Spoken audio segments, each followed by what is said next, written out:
आज का सत्संग ध्यान पूर्वक पूरा जरूर सुने। घर में सुख शांति समृद्धि के लिए ये खास बातें जरूर ध्यान रखें। आप सभी लोग जो अपने घरों में दीपक जलते हैं, उसकी बाती का पूरा जल जाना या बच जाना क्या संकेत देता है? आपके पूजा, घर, मंदिर और खास अवसरों पर जैसे कि दीपावली, व्रत और अन्य धार्मिक अनुष्ठानों में दीपक जलाने से जुड़ी है।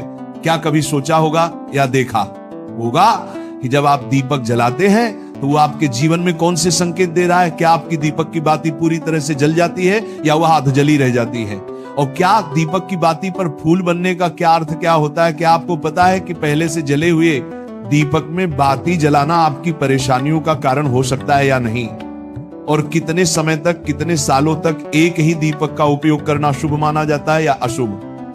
आज हम इन सभी रहस्यों का पर्दाफाश करेंगे और जानेंगे कि दीपक आपके जीवन में खुशहाली या बाधाएं कैसे ला सकता। तो भक्तों, आपको जानकर हैरानी होगी कि आप अपने पूजा घर के मंदिर में दीपक जलाते समय अगर ये गलती करते हैं तो आपको इसका परिणाम जरूर भुगतना ही होगा। दीपक की बाती का पूरा जल जाना और बाकी का बच जाना भी अलग अलग संकेत देता है, जो आपके लिए जानना बहुत जरूरी है। जब हम पूजा करते हैं तो हमारा दीपक कभी कभी अचानक से बुझ जाता है और कभी कभी ऐसा होता है कि हमारी पूजा होने के बाद हम उस दीपक को भगवान के सामने जलता छोड़ देते हैं, लेकिन कुछ समय के बाद में दीपक खुद बखुदा जली बाती और घी बचा रह जाता है।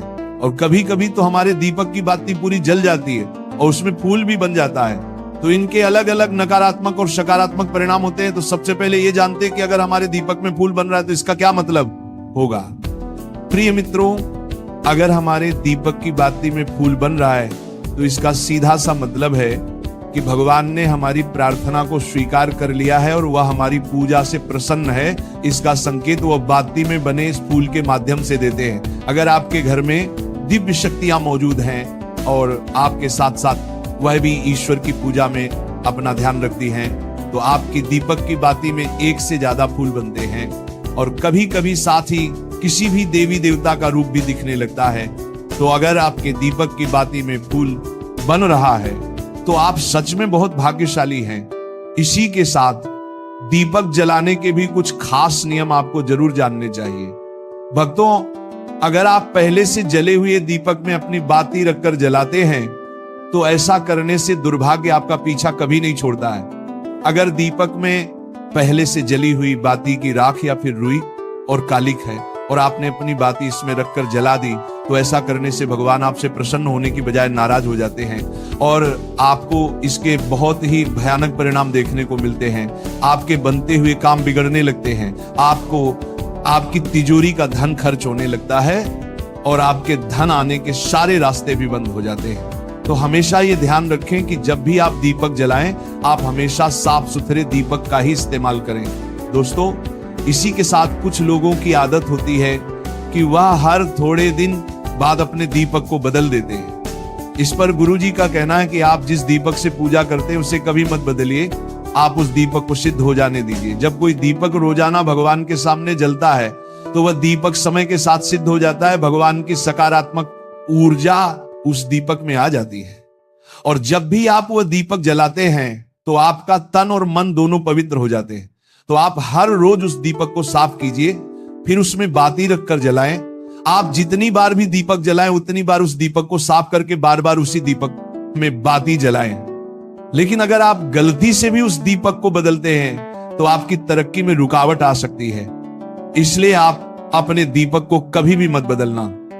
10 साल 20 साल तक आप उसी दीपक में लगातार बाती जलाएं, इससे आपका दीपक सिद्ध हो जाएगा और आप इसका चमत्कार अपने घर में भी देख सकते हैं। अगर आपके घर में कोई भी रोगी हो, बीमार हो या किसी का बुखार नहीं जा रहा हो तो आप इस दीपक को थोड़ी देर के लिए किसी बर्तन में डालिए और अब उस रोगी को ये पानी पिला दीजिए। 10 से 15 मिनट के भीतर उसका बुखार उतर जाएगा। वहीं अगर आपके घर में किसी को नजर लगी हो या फिर आपके व्यापार में किसी की नजर लगी हो, आपका धंधा अच्छे से नहीं चल रहा हो, तो भी आप इस दीपक को तांबे के बर्तन में पानी भरकर उसमें डाल दीजिए और रात भर के लिए छोड़ दीजिए। अगले दिन सुबह पानी का छिड़काव अपने घर में और अपनी दुकान पर करिए। ऐसा करने से आपको साफ साफ परिणाम दिखाई देंगे, क्योंकि जब हम लगातार एक ही वस्तु का प्रयोग अपनी पूजा में करते हैं तो वह वस्तु शुद्ध हो जाती है। भगवान की जो ऊर्जा होती है वह उस वस्तु में समा जाती है।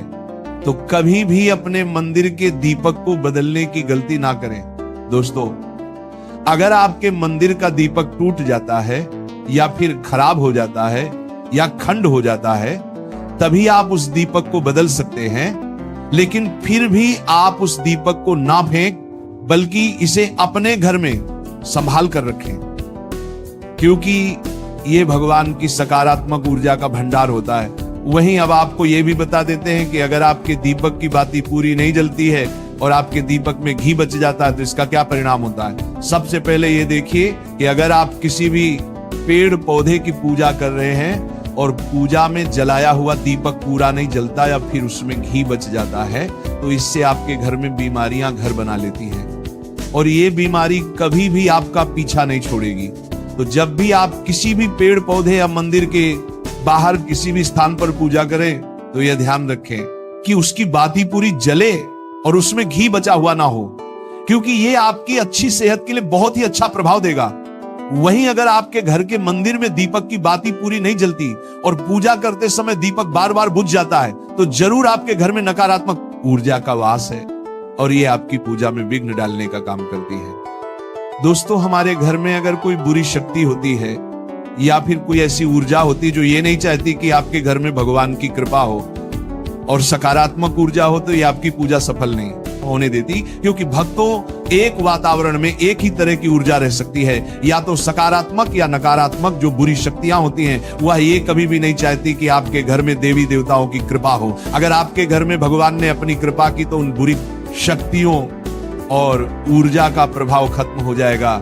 इसलिए ये शक्तियां चाहती हैं कि आपकी पूजा में रुकावटें आए। इन्हीं के प्रभाव से हमारा दीपक बार बार बुझ जाता है या फिर दीपक की बातें पूरी नहीं जलती। इस सब से बचने के लिए आपको सच्चे मन से भगवान का स्मरण करना चाहिए। जब भी आप दीपक जलाएं, भगवान से प्रार्थना करें कि आपके आसपास जितनी भी नकारात्मक ऊर्जा हो वो आपसे दूर रहे और भगवान की कृपा आप पर बनी रहे। ऐसी शक्तियों से बचने के लिए जब भी आप दीपक जलाएं, गंगा जल से एक गोल घेरा बना लें और उस घेरे में दीपक को रखें, क्योंकि दोस्तों गंगा जल को बहुत ही पवित्र माना गया है और महादेव का वरदान भी गंगा जल को प्राप्त है। गंगा जल में सबसे पहले तो कोई भी बुरी शक्ति प्रवेश नहीं कर सकती, इसलिए गंगा जल कभी खराब नहीं होता और हर तरह की ऊर्जा को सकारात्मक ऊर्जा में बदल देता है।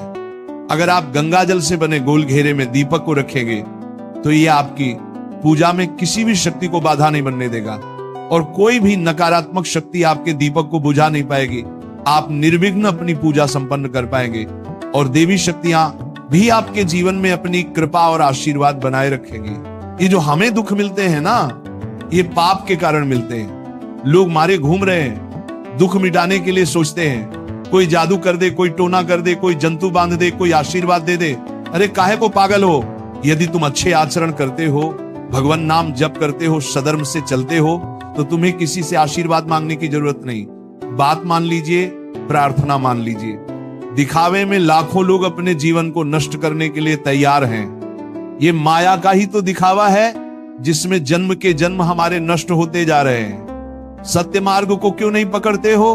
किसी के आशीर्वाद की जरूरत नहीं आपको आनंद प्राप्ति के लिए। आप आनंद के बच्चा हो, आनंद स्वरूप हो, जिनसे आशीर्वाद मांगते हो।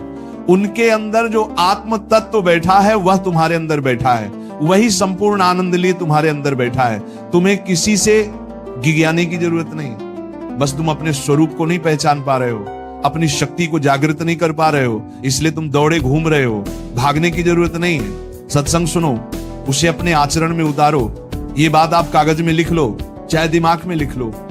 जब तक आपके आचरण शुद्ध नहीं होंगे, जब तक आप भजन नहीं करोगे, जब तक आप दूसरों को सुख नहीं दोगे, मन वचन कर्म से किसी को भी दुख नहीं पहुंचाना, तब तक आप भाग्य यहां से लेकर ब्रह्मलोक तक अगर आपको सुख मिल जाए तो बता देना, आ ब्रह्मभान लोक पुनरावर्तन अर्जुन, यहां सुख मिलने वाला है। आ ब्रह्म स्तंभ पर्यंतम सर्व माया जगत, यहां सुख मिलने वाला है। अगर सुख सिंधु भगवान का भजन नहीं करेंगे, बैठ के अपने घर में बैठकर आधा घंटा भजन नहीं करेंगे, मारे घूम रहे हैं, सोच रहे हैं ये भगवान का अवतार है, हमारा कल्याण हो जाएगा। ए भाई, जब भगवान वास्तविक अवतार लिए और जो भजन नहीं किए उनका भी कल्याण नहीं हुआ। भगवान के अवतार के समय हम भी रहे होंगे, कहीं ना कहीं किसी जीव जंतु के कल्याण हुआ क्या? अब भजन करोगे तो कल्याण हो जाएगा, हमारी बात मान लो।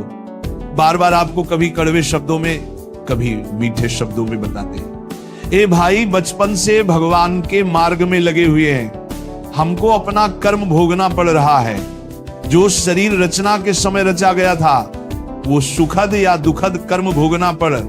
रामकृष्ण परमहंस जी के कैंसर था, भाई जी हनुमान प्रसाद पोदार जी के उदर में कैंसर था, बड़े बड़े महापुरुषों को भोगना पड़ा।